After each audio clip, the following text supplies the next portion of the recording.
খিচুড়ি বানাবো আমি। একটা তেজপাতা, 3টে শুকনো লঙ্কা, সাদা জিরে ফোড়ন দিয়েছি।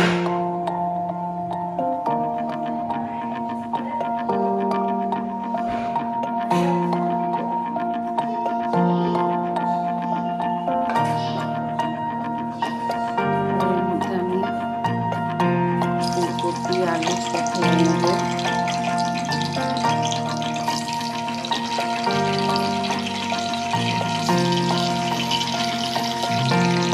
এবারে এর মধ্যে আমি কড়াইশুঁটি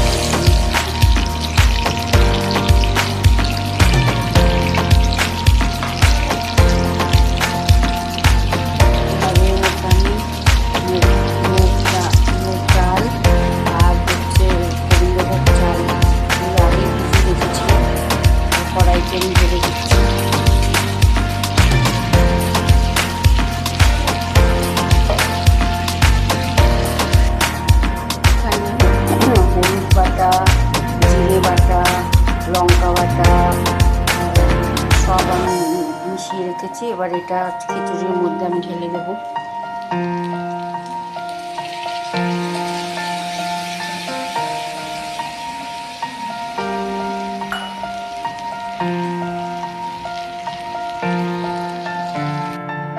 মশলাটা কষানো হয়ে গেছে। এবার আমি জল দিয়ে ডালটা ভালো মতন সেদ্ধ হবে।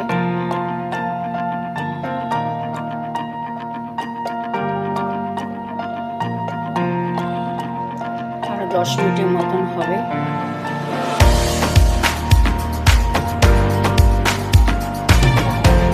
খিচুড়িটা হয়ে গেছে।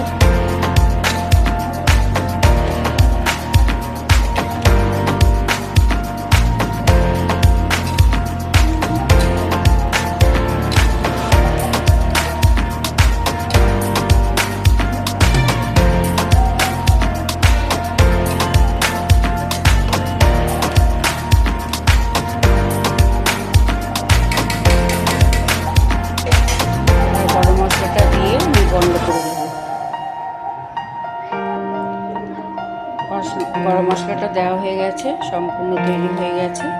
এবার আমি খানিকটা ঢাকা দিয়ে রেখে দেবো।